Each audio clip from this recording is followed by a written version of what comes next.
Hello everybody, this is me, Worm the Conqueror 3. I'm sorry I haven't been making videos for a really long time because I was in the study abroad program in Galway, Ireland. It was such a good time. I am not going to talk about my trip to Ireland today because I'm going to talk about the movie I saw today. That's the most anticipated movie of this year. And it's the greatest war movie ever made. And it is called Dunkirk. Dunkirk is a World War II movie. It is about a French town which was invaded by the Germans in 1940 before the Battle of Britain happened, where the British military forces were being forced to evacuate. The British soldiers were being forced to evacuate in the boats out of the town. And it also follows an RAF pilot shooting down ME-109s and German Heinkel bombers. And there is this Englishman and two boys who are just chilling out in the beach of Dunkirk. I don't know what they're doing.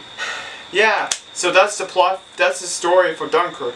And Dunkirk has a lot of great action scenes and bombing scenes and lots of real bombers, German Heinkel bombers and Stukas, and lots of great sound effects too. The movie kind of reminds me of the classic film that was made back in the 60s that my dad likes to watch back when he was a kid. And he also showed me that movie back when I was 13. And it turned out, I thought it was one of the greatest World War II movies ever made. It was called The Battle of Britain, which was made in 1960. But this movie has a lot of interesting perspectives of different people who participated in the conflict. This movie had tons of great cinematography. I don't know the name of the cinematographer who did this movie, but he did such a good job. Lots of great, camera shots and handheld shots and all sorts of great camera shots. And Christopher Nolan did a really good job with the directing of this movie, especially with all the scenes where all the actors who played the soldiers that act like they're scared to death of what's going on. And Christopher Nolan also did a good job directing, the airplanes that are shooting and fighting each other. But I can't tell if they're CGI, maybe they're CGI or just live action. But the planes look so real. Spitfire is the official aircraft that the British used during World War II, and it's made of metal. It was responsible for shooting down all the German airplanes during World War II. Yeah, during the Battle of Britain, that's right. They kicked the Germans out of the United Kingdom to prevent the Germans from taking over England. Yeah, that did happen in real life. The Spitfire is such a great plane. But this movie is also sad too, because most of the soldiers lost their lives in the film, and it's really sad. Yeah, it's because it's a World War II movie. Most World War II movies are really sad. This movie should have been directed by Steven Spielberg. Steven Spielberg did direct a lot of great World War II movies, like Saving Private Ryan, Schindler's List. The guy who plays the Vacationer, he was such a great actor in this movie. Especially he knows everything about German aircraft that he looks up the air. It is also really helpful too to the British soldiers who needed help. He also has these two sons who basically don't get along very well, but there's nothing much to say about these two boys, but I can't tell if they're RAF British soldiers or just sons having a vacation with their dad. I think they're vacationers on a boat. Don't you agree?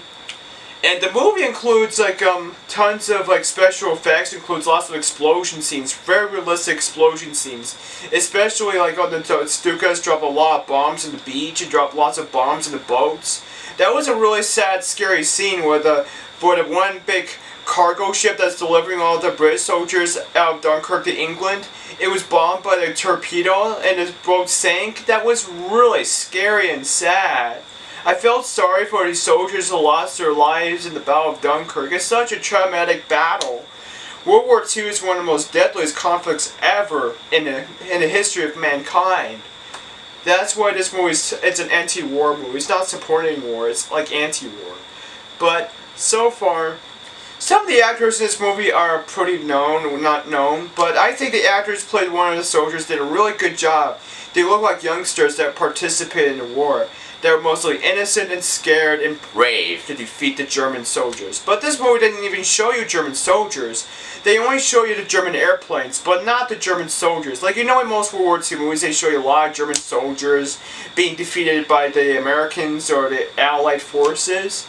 But instead, they just show you the planes, the German planes. But the filmmakers did such a good job, including the old aircraft, such as the Spitfires, the Stukas, and the Heinkels, and the ME-109s.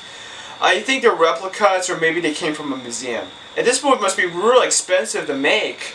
Yeah, indeed, because the costume design, the set design, and all sorts of explosions, and the setup, and the film permits, and the food, and all sorts of stuff like that.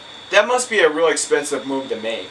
But this movie is not like Interstellar, that the previous movie that Christopher Nolan made. That Interstellar is such a long movie because it's supposed to be a space movie. But this movie is really short. It's not that bad. That's really good as a movie short. When I saw Interstellar, it's about 5 or 4 hours long. It was such a long movie. But this movie is about 3 hours long. It's not that bad. Or maybe 2 hours long.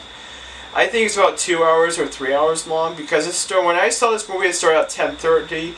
But it ended at 12:30. That's about 2 hours. So far, what do I think about Dunkirk? I think it was awesome. I give it 5 stars and 2 thumbs up.